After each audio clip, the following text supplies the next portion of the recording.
주셔서 감사드립니다. 지난 주일날, 토요일날과 주일까지 우리 다음 세대의 여름 캠프를 잘 진행하였고요. 많은 분들이 참 헌신해 주신 것 참 감사드립니다. 오늘은 복음에 합당하게, 그런 제목으로 같이 말씀을 나누고자 합니다. 복음에 합당하게, 그런 제목입니다. 첫 번째는요, 믿음의 진보와 기쁨이라고 하는 표현이 나오고 있는데요, 그 부분 한번 살펴보겠습니다. 빌립보서 1장 25절 말씀 화면을 보시고 또 프린트물을 보시고 같이 한번 읽어보겠습니다. 빌립보서 1장 25절입니다. 같이 읽겠습니다. 시작. 내가 살 것과 너희 믿음의 진보와 기쁨을 위하여 너희 무리와 함께 거할 이것을 확실히 아노니. 아멘. 사도 바울은 지금 감옥에 갇혀 있는 상태로 빌립보 교인들에게 편지를 쓰고 있습니다. 그의 나이 벌써 많고 몸이 노쇠한 가운데 있습니다. 그리고 감옥이라고 하는 참 끔찍한, 참 너무나 열악한 그런 환경 가운데 그는 빌립보 교인들을 생각하고 있습니다. 그리고 편지를 써서 보내고 있습니다. 그런데 25절에 보니까 사도 바울이 내가 확신하는 것이 있다, 그렇게 말해주고 있습니다. 무엇을 확신하냐면 첫 번째는 내가 살 것과, 그렇게 이야기하죠. 내가 감옥에 갇혀 있고 내 몸이 건강하지 못하고 큰 어려움 가운데 있지만 내가 당분간 살아 있을 것이다 라고 하는 것을 내가 알고 확신한다, 그렇게 말해줍니다. 또 확신하는 게 있는데 그것은 무엇이냐면 너희 믿음의 진보와 기쁨을 위하여 너희 무리와 함께 거할 이것을 내가 확신한다. 첫 번째는 하나님께서 나에게 힘을 주셔서 내가 더 살 것이다 라고 하는 것, 살아 있을 것이다 라고 하는 것을 확신한다고 이야기하고요. 두 번째는 너희 무리와 함께 있게 될 것을 확신한다, 그렇게 말해주고 있습니다.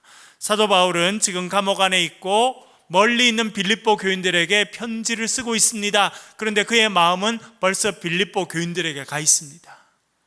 우리가 앞에서 살펴본 것처럼 사도 바울이 빌립보 교인들을 얼마나 좋아했습니까? 그래서 우리가 이미 살펴보았습니다만 1장 3절 4절 이렇게 말하죠. 내가 너희를 생각할 때마다 나의 하나님께 감사하며 간구할 때마다 너희 무리를 위하여 기쁨으로 항상 간구하면. 여러분 생각나시죠? 이 말씀 묵상했던 것. 내가 너희를 생각할 때마다 무슨 마음이 든다는 겁니까? 하나님께 감사한다는 거예요. 여러분들은 누군가를 떠올리면 그분으로 인해서 하나님께 감사하는 사람이 있습니까? 누군가를 생각하기만 해도 마음이 기뻐지고 미소가 자연스럽게 지어지는 그런 사람이 있습니까? 제가 보니까 우리 할머니, 할아버지들은 손주들을 보면 그런 것 같아요. 우리 교인들 중에도 그런 분들이 계시죠. 그래서 이야기를 하면 꼭 손주 이야기를 꼭 하세요. 왜냐하면 손주가 관심이, 이제 태어나서 얼마 안 돼서 막 이제 걷기 시작하고 기기 시작하고 이빨이 나기 시작하고 이제 막 걸어다니기 시작하는 그런 손주를 생각하는 마음이요, 늘 있는 거예요. 그래서 그 손주를 생각하면 기분이 좋아지는 거예요. 제가 전에 장신대 교수로 있을 때도 교수 식당이 있어서 점심때는 이렇게 교수님들이 쭉 식당에 같이 모이게 됩니다. 그래서 밥을 먹게 되는데 어떤 데는 저보다 훨씬 더 연세가 높으신 그런 아주 선배 교수님이랑 이렇게 마주 앉아서, 물론 이제 여러 명 같지 않습니다. 마주 앉아서 이렇게 있으면 어떤 데는 별로 할 이야기 없을 때도 있거든요. 그러면 뭐만 알면 되냐면 손주가 있는지 없는지만 알면 돼요. 그래서 어떤 분은 제가 아주 존경하는 선배 교수님이신데 저를 또 가르치는 선생님이기도 하셨거든요. 그래서 그 아들 결혼식에도 제가 갔는데 손주가 태어났다는 걸 알았어요. 그래서 밥을 한참 이렇게 좀 먹다가 교수님 손주 잘 있어요 그랬더니 얼굴이 엄청 밝아지더라고요. 벌써 이렇게 손주 이야기를 하는 자체로 손주의 얼굴이 떠오르고 그래서 엄청 밝아지더라고요. 그래서 잘 있냐고 물어보니까 사진을 보여줘도 되겠네요. 할머니, 할아버지 잘 아시죠? 사진 보여주려면 어떻게 해야 돼요? 돈 내고 해야 되는데 그렇죠? 예. 그래서 그러면 사진 있으면 보여달라고 그러면 밥 숟가락을 놓고 막 핸드폰을 꺼내셔가지고 사진을 찾아서 막 이렇게 보여주세요. 그런데 그런 하는 내내 얼굴에 기쁨이 있는 것을 본 적이 있습니다. 사도 바울에게 있어서 빌립보 교인들은 그런 존재였습니다. 생각만 해도 감사하고 그 모습을 떠올리기만 해도 기쁨이 생기고 그 교회를 위해서 기도할 때마다 하나님께 감사하고 또 진심으로 기도하는 그런 교회가 빌립보 교회였습니다.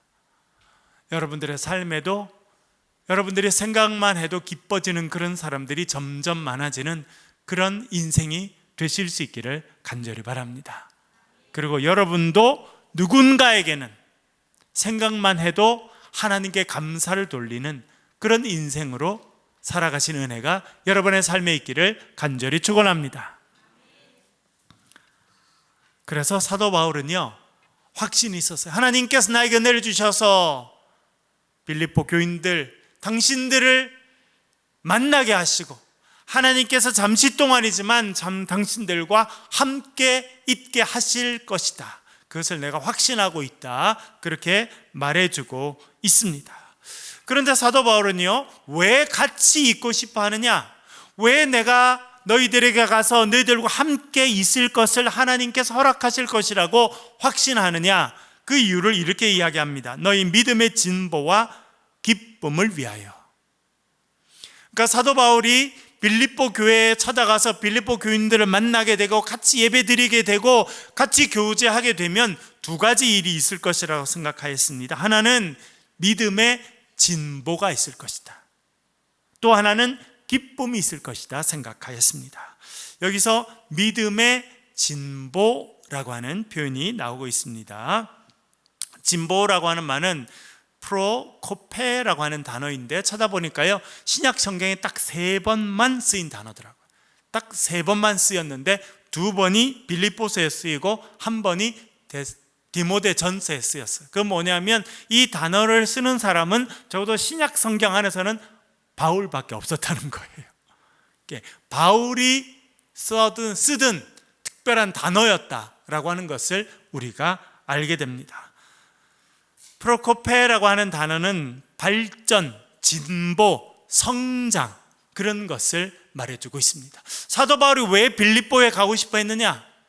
지금 감옥 안에 갇혀 있는데 내가 언젠가 이 감옥에서 나오면 빌립보에 가서 그 교인들을 만나고 같이 예배드리고 같이 시간을 보내기를 원했습니다. 왜냐하면 그것을 통해서 빌립보 교인들의 믿음이 성장하고 믿음이 다음 단계로 올라갈 것이라고 확신하고 있었기 때문입니다. 여러분의 삶의 목표가 무엇입니까? 여러분 원하시는 것이 무엇입니까? 목사님, 딴 거 있나? 그냥 건강하고 맛있는 거 많이 먹고 사는 게 목표예요. 그것도 나쁜 목표는 아닙니다. 그렇죠? 그러나 우리가 그리스도인이라고 하면 세상 사람들과 달리 하나님 나라를 기다리는 그리스도인이라고 하면 우리의 목표는 좀 달라야 돼요. 우리의 목표는요, 날마다 우리의 믿음이 성장하고 발전하는 것이 될 수 있기를 간절히 바랍니다. 내가 30년 신앙생활 했네, 50년 신앙생활 했네, 신앙생활의 연수가 여러분의 자랑일 수는 없습니다.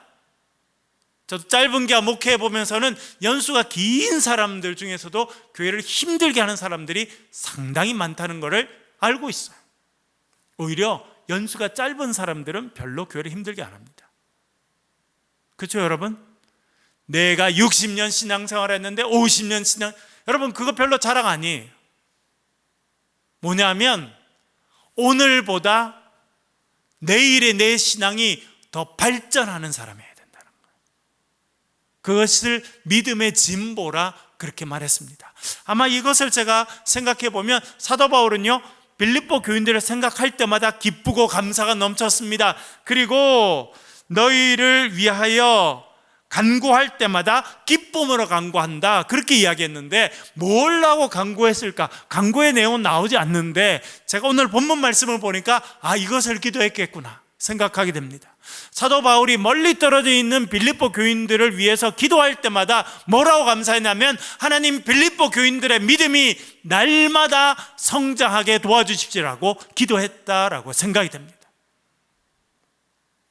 그들의 믿음이 어제보다 오늘이 나아지고 오늘보다는 내일이 더 나아지는, 그렇게 믿음의 성장이 있는, 신앙의 성숙이 있는 그런 교인들이 되게 도와주십시오라고 기도하지 않았을까? 오늘 본문을 통해서 충분히 생각해 볼 수 있게 됩니다. 여러분, 신앙생활이 더해질수록, 이 땅에서의 삶의 연수가 더해질수록 여러분의 믿음이 진보하는 인생으로 살아가실 수 있기를 간절히 바랍니다.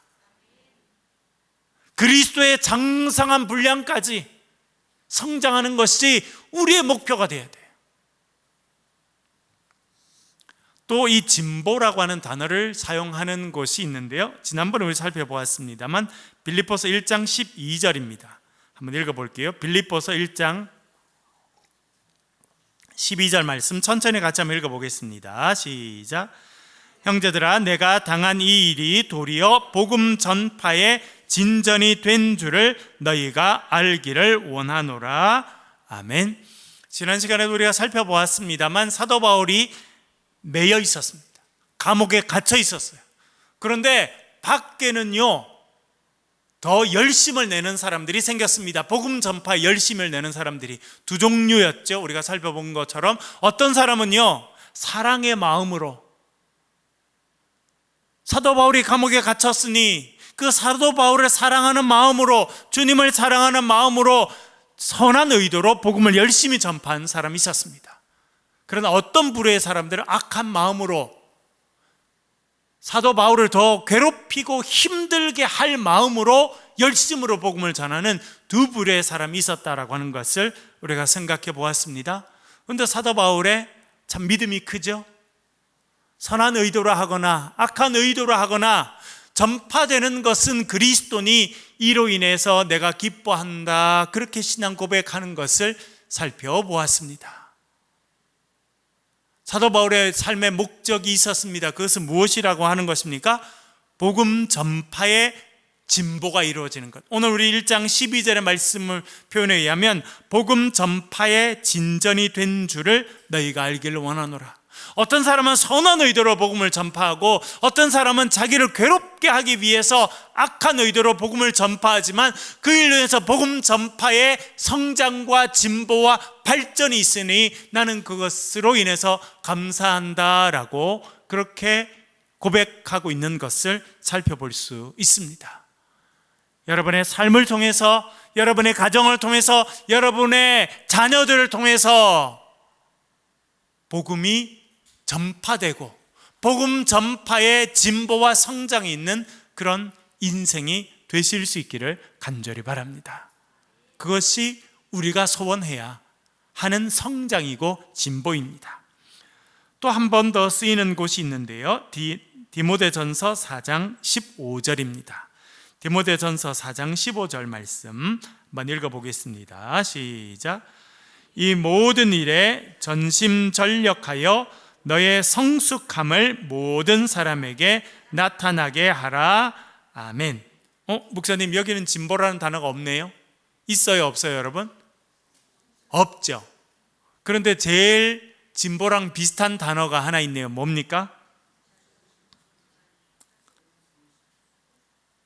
예, 두 부류가 나왔네요. 전심전력이라는 분이 계시고 성숙함이라는 분이 있는데 어디가 더 맞을까요?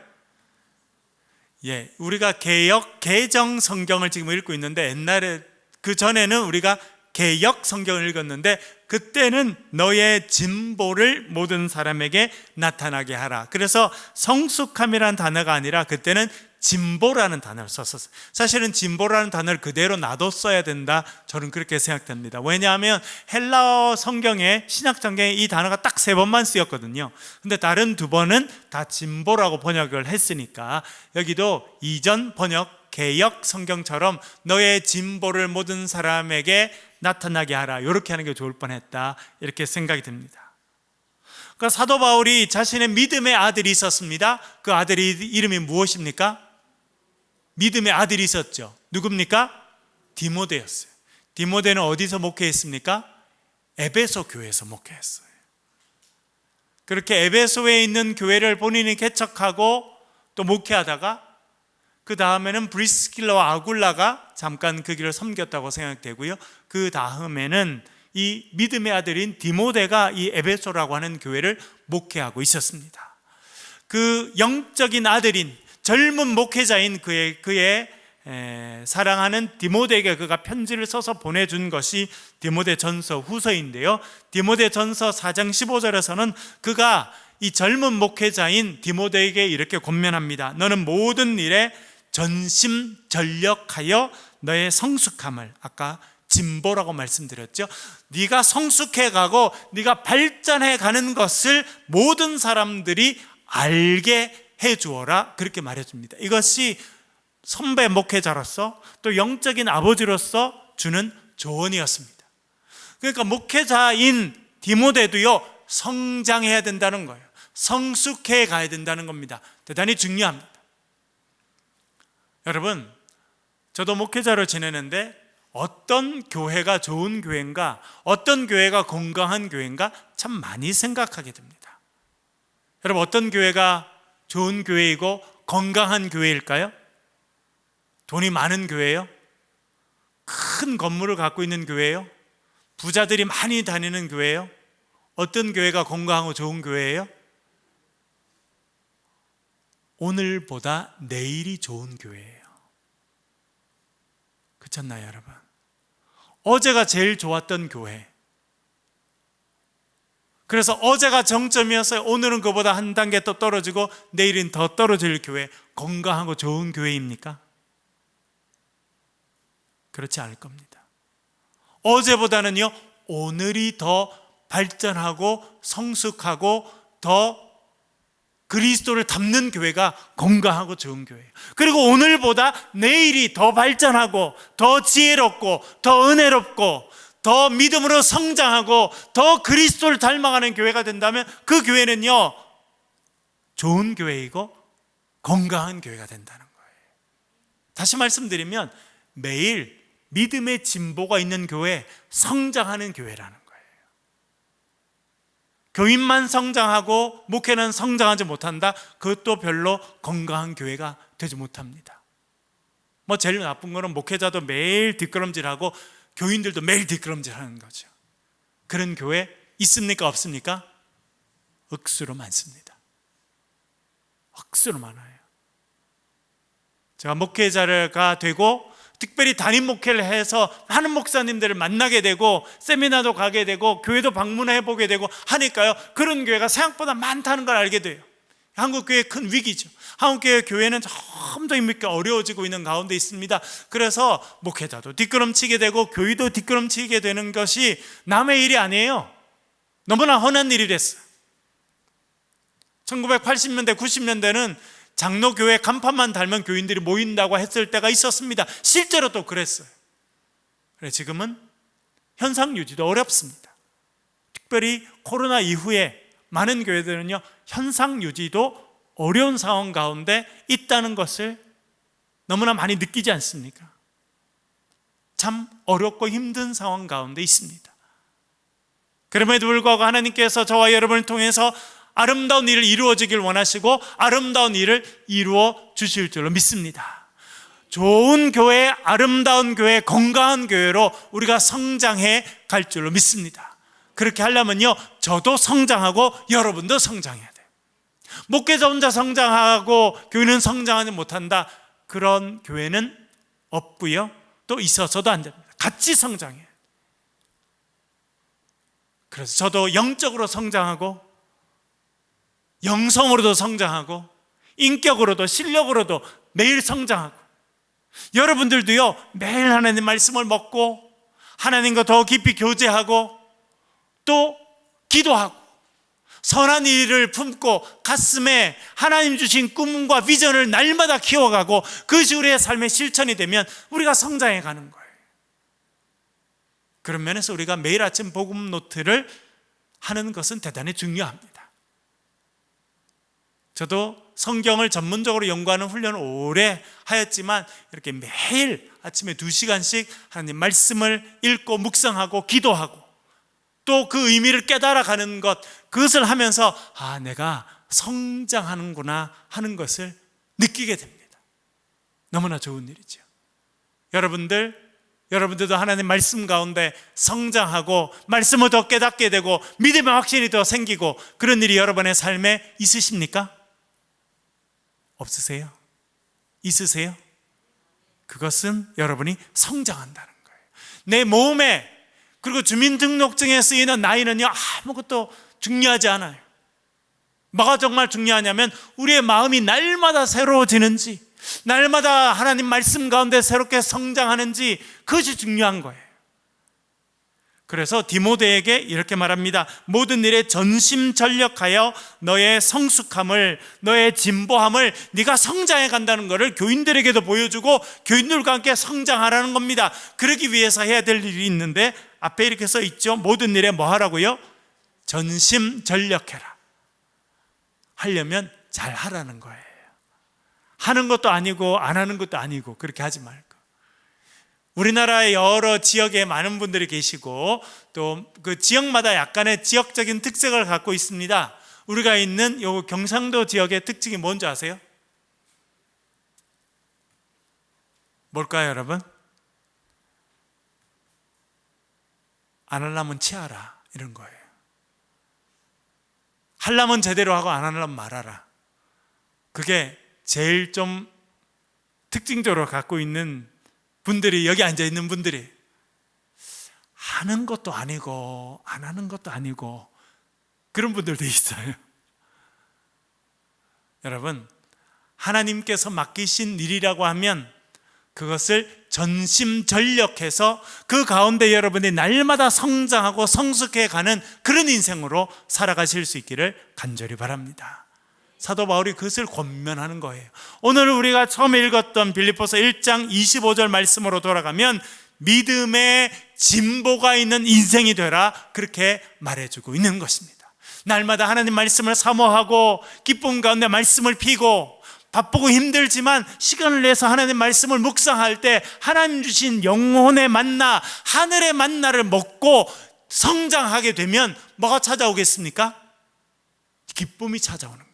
그래서 오늘 본문에도 이야기하죠. 너희 믿음의 진보와 기쁨을 위하여 너희 무리와 함께 거할 것을 내가 확신한다. 이것은 사도 바울이 그것을 경험했던 거예요. 그리스도 안에서 예수 그리스도를 향한 믿음이 점점 더 분명해지고 확신이 점점 더 커갈 때 마음의 기쁨이 점점 더 찾아온다고 하는 것을 깨닫게 된 것입니다.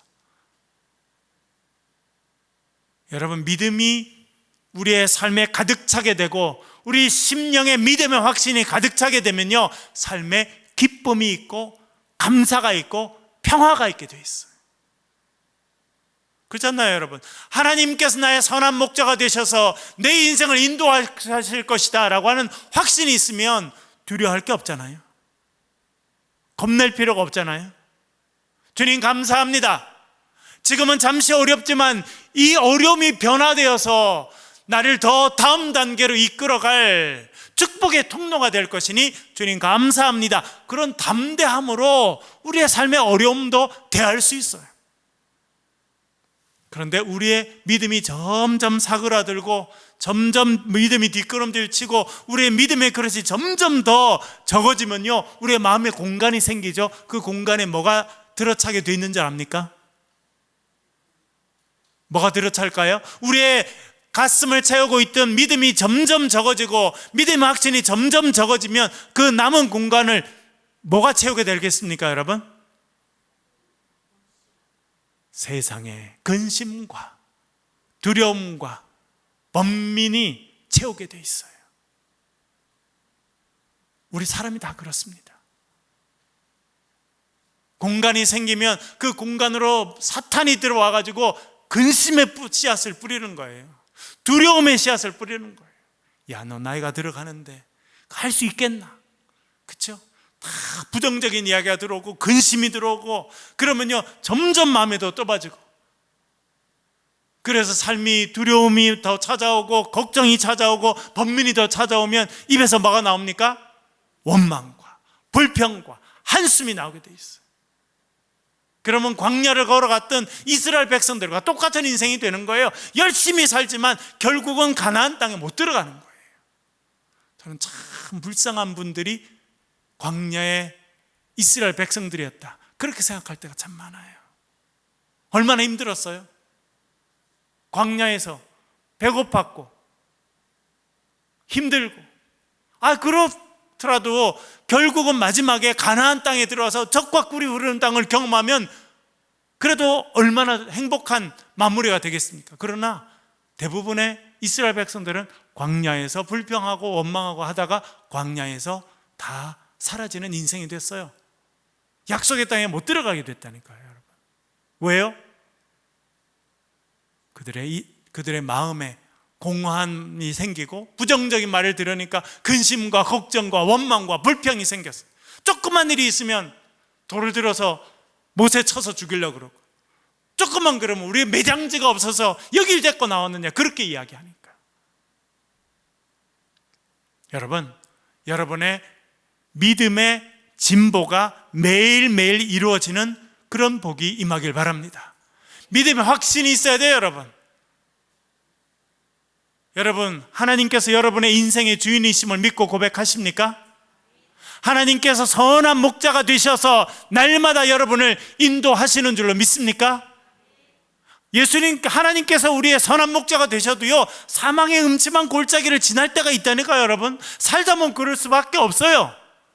눈물 골짜기, 메마른 골짜기를 내가 원치 않아도 걸어갈 수밖에 없는 것이 우리 인생입니다. 그러나 여호와 하나님이 내 삶의 목자가 되신다고 하는 확신이 있으면요, 내가 사망의 음침한 골짜기로 걸어간다 할지라도 해를 두려워하지 않게 된다는 거예요. 왜요? 주의 지팡이와 막대기가 나를 안위하시나이다. 그것이 믿음이라는 거예요. 눈에 보이지 않아도, 지금 당장은 내 눈에 보이지 않습니다. 내 당장 눈에는요 해결 방안이 보이지 않고 다음 단계가 보이지 않고 내가 달려갈 길이 보이지 않아요. 마치 짙은 안개 속을 걸어가는 것 같은 그런 인생 가운데 살고 있지만, 우리의 마음에 믿음이 있으면 우리는 늘 감사와 기쁨으로 찬양하는 인생으로 살아가게 될 줄로 믿습니다. 여러분, 아침마다 주님의 은혜를 찬양하며 하루를 시작하는 저와 여러분 되시길 바랍니다. 주님, 오늘도 저와 함께 하시니 감사합니다, 그렇게 믿음으로 고백하고 살아가는 사람들이 믿음의 사람이에요. 여러분의 연수가 쌓일수록 믿음이 진보하고 믿음의 확신이 더 커가는 그런 주의 백성들 되시길 주의 이름으로 간절히 축원합니다. 두 번째는요, 예수 그리스도 안에서 자랑하는 부분인데요, 빌립보서 1장 26절 읽어보겠습니다. 같이 읽겠습니다. 시작. 내가 다시 너희와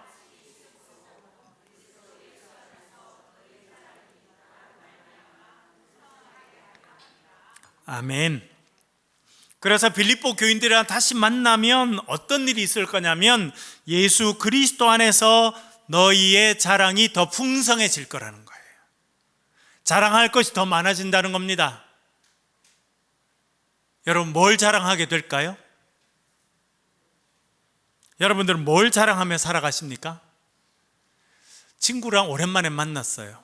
참 오랜만에 만나서 점심을 먹고 그렇게 하는데, 친구가 계속 남편 자랑, 아내 자랑, 자식 자랑, 최근에 뭐 잘된 거 계속 자랑하면 기분이 좋으세요? 별로이세요?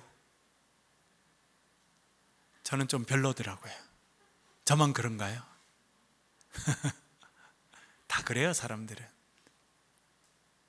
한두 개 하는 건 참 좋네, 참 그렇게 하지만 2시간, 3시간 자기 자랑하면요, 같이 있기가 참 힘들어지거든요. 그러면 우리 그리스도인들은 뭘 자랑해야 될까요, 여러분? 예수 그리스도를 자랑해야 되고, 예수 그리스도 안에서 연약한 나를 높여주시고 병든 나를 치료해 주시고 희망 없던 나에게 희망을 부어주신 주의 은혜를 자랑하는 그런 인생으로 살아가야 한다는 것입니다. 그래서 그리스도 예수 안에서 너희 자랑이 나로 말미암아 풍성하게 하려 함이라. 빌립보 교인들은요, 누굴 자랑하냐면 감옥에 갇혔던 바울로 인해 자랑이 더 커진다는 거예요. 여러분, 바울은 뭘 자랑하고 살았습니까? 입을 열면 뭘 자랑했습니까? 사실은 그도 자랑할 게 많았습니까? 없었습니까? 많았어요. 태어날 때부터 로마 시민권자로 태어났습니다. 그는 어릴 때부터 3개국어, 4개국어를 자연스럽게 구사할 수 있는 그런 사람이었습니다. 그 당시 가말리엘이라고 하는 최고의 선생 밑에서 공부한 그런 엘리트 청년이었어요. 금메달을 달아도 목에 여러 개 달았던 사람이 사도 바울이었습니다. 그러나 그는 예수 그리스도 안에서 그 모든 것이 부질없는 일이라고 하는 것을 깨닫게 됩니다. 그 전에는요, 그가 바리새인인 걸 자랑했어요. 베냐민 집하고 히브리인 중에 히브리인인 것을 자랑하고 살았는데 예수 그리스도를 만나고 보니까 그런 자랑은 아무 필요가 없다는 걸 알게 됐습니다. 그리고 그가 이제 결심합니다. 뭘 자랑하기로요? 읽어볼게요. 고린도후서 12장 9절 읽어보겠습니다. 고린도후서 12장 9절 같이 한번 읽겠습니다. 시작. 이르시기를 내 은혜가 내게 족하도다. 이는 내 능력이 약한 데서 온전하여짐이라 하신지라. 그러므로 도리어 크게 기뻐함으로 나의 여러 약한 것들에 대하여 자랑하리니 이는 그리스도의 능력이 내게 머물게 하려 함이라. 아멘. 사도 바울은 자랑할 때 뭘 자랑한다는 거예요? 자기가 병든 거, 자기 몸에 사탄의 가시가 있는 거, 매 맞은 거, 버림받았던 거, 자기의 약한 것들을 자랑한다는 거예요. 자기의 약하고 연약한 것들을 계속 말하고 내어놓는다는 겁니다. 왜요? 그 이유는 자기가 전에 중요하게 생각했던 거, 로마 시민권자고 가말리엘 위에서 공부했던 거, 잘 나갔던 이런 것들 다 배설물처럼 버렸기 때문이기도 하고, 또 여러분, 그가 아주 놀라운 비밀을 하나 깨달았기 때문에 그렇습니다. 그것은 무엇입니까? 뒤에 써 있죠, 여러분. 왜 자기가 약한 것들을 자랑한다는 거예요? 그리스도의 능력이 내게 머물게 하려 함이라. 그걸 깨달은 거예요. 내가 잘났어, 내가 힘 있어, 내 능력이 있어, 나 혼자 다 할 수 있어, 그렇게 내가 능력이 있다고 하고 내 자신을 자랑하고 내가 부족한 게 없다라고 생각할 때는 그리스도의 능력이 나와 함께 하지 않는다는 걸 깨달았다는 거예요. 대표적인 예가 그가 아테네에 가서 전도하다가 완전히 실패합니다. 철학의 도시 아테네에 갔더니 자기가 옛날에 배웠던 철학과 수사학과 그 많은 훈련이 생각난 거예요. 그래서 내가 배웠던 이 세상적인 지식과 학문, 이것을 쫙 풀어내면 사람들이 훌륭한 사람이 왔구나, 우리가 그가 전하는 걸 받아들이자 하고 싹 변화될 줄 알았는데, 그는 처참한 실패를 그 아테네에서 경험합니다. 자기의 배웠던 철학과 지식과 자기의 능력을 의지하고 했던 거기서는 처참한 실패를 경험하게 됩니다. 그런데요, 자기가 제일 몸이 약했을 때, 말도 어눌하고 건강도 없고 힘들고 연약한 그곳에서 복음을 전했을 때 그리스도의 능력이 함께해서 사람들이 감동을 받고 변화를 받고 하는 것을 그는 계속적으로 경험하게 됩니다. 그래서 그는 나중에 깨달음을 갖게 된 거예요. 나는 약한 걸 자랑합니다. 연약한 것, 내가 부족한 것을 자랑합니다. 왜냐하면 하나님께서는 부족하고 연약한 자에게 그리스도의 능력을 더해 주시고 세상에 약한 것, 천한 것, 부족한 걸 들으셔서 하나님이 세상에 강한 자들, 있는 자들, 잘난치 않은 자들을 부끄럽게 하신다고 하는 것을 깨닫게 되었기 때문이다 라고 말해주고 있습니다. 여러분, 우리의 연약함과 부족한 것 주님 앞에 부끄럼 없이 내어놓으실 수 있기를 바랍니다. 여러분의 연약한 것이 하나님의 승리의 위대한 역사의 도구로 바뀌게 될 줄로 믿습니다. 심각한 병에 걸렸어요. 죽음의 병에 걸렸습니다. 그래서 약해지고 연약해지고 하나님 나를 살려주세요 했더니 하나님께서 그 죽음의 위기에서 건져주셨습니다. 나중에 그것이 간증거리가 되잖아요, 여러분. 제가 신학교 다닐 때 많은 목사님들이 오셔서 그 앞으로 목회를 어떻게 해야 된다, 준비를 많이 해야 된다, 그런 이야기를 많이 해주셨는데, 어떤 목사님이 뭐라는 줄 알아요? 자기가 목회를 참 잘하시고 또 하나님께서 이 시대에 크게 쓰신 그런 종들을 봤더니 공통점이 있더라는 거예요. 뭐 한참 됐습니다, 제가 신학교 다닐 때니까. 우리가 뭔데요? 물어봤어요. 그랬더니 뭐라는 줄 아세요? 기가 막힌 공통점을 갖고 있는데 다 폐병을 앓았다는 거예요. 그래서 다 죽을 뻔했다는 거예요. 한경직 목사님, 조용기 목사님, 여러분들이 아는, 정말 우리나라 80년, 70년, 80년, 90년대 우리나라 한강의 기적과 함께 기독교가 폭발적으로 성장할 때 쓰임받았던 유명한 목사님들은요, 거의 다 죽음의 위기를 거의 다 겪었던 거예요. 자기 혼자 살아남을 수 없는 전적인 하나님의 은혜, 하나님의 살려주시는 그 은혜를 머리로가 아니라 온몸으로 체험했어요. 그래서 그분들이 전하는 메시지가 달랐다는 거예요. 그래서 그분이 그러는 거예요. 내가 폐병 걸리게 해달라고 할 수도 없고, 그분이 그런 이야기를 하시던 게 마음에 남았어요. 여러분, 사도 바울은 나는 연약한 것, 나의 부족한 걸 자랑한다는 겁니다. 왜냐하니까 그때에 내가 부족하고 연약하고 내가 아무것도 아닐 때에 그리스도의 능력이 나와 함께 한다는 것을 깨달았기 때문이라 그렇게 말해주고 있습니다. 여러분들, 여러분의 연약하고 부족한 것들 숨김없이 하나님께는 꺼내시길 바라요. 여러분, 사람의 앞에서는 함부로 좀 꺼내는 거는 별로 그렇게 지혜로운 건 아닙니다. 그렇죠? 어떤 사람은 우리의 저게 약점이네 하고 이용할 수도 있거든요. 그러나 하나님 앞에서는 여러분의 연약한 거 더 많이 꺼내 놓으시길 바라요. 왜냐하면 하나님께서 그걸 변화시키셔서 하나님의 영광의 도구로 만들어 주실 때 저와 여러분이 하나님 은혜를 간증하는 인생으로 쓰임받게 될 줄로 믿습니다. 예수 그리스도 안에서 나의 연약함을 자랑하고 나의 연약함을 통해서 역사하신 하나님을 자랑하며 살아가는 저와 여러분 되실 수 있기를 주의 이름으로 간절히 축원합니다. 한번 기도하겠습니다. 기도하실 때 우리 말씀을 가지고 같이 한번 기도하겠습니다.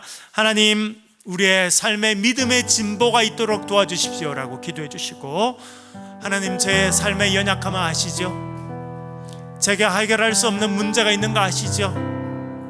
이 삶의 연약함으로 인해서 그리스도의 능력이 나와 함께하고 그리스도의 치유와 회복과 구원의 역사가 내 삶에 임한다는 걸 기억하고, 하나님, 낙심하지 않고 주를 바라보는 인생으로 살게 도와주옵소서. 우리 말씀을 붙잡고 소리를 내서 동성으로 같이 한번 기도하겠습니다. 기도하십시다. 아버지 하나님,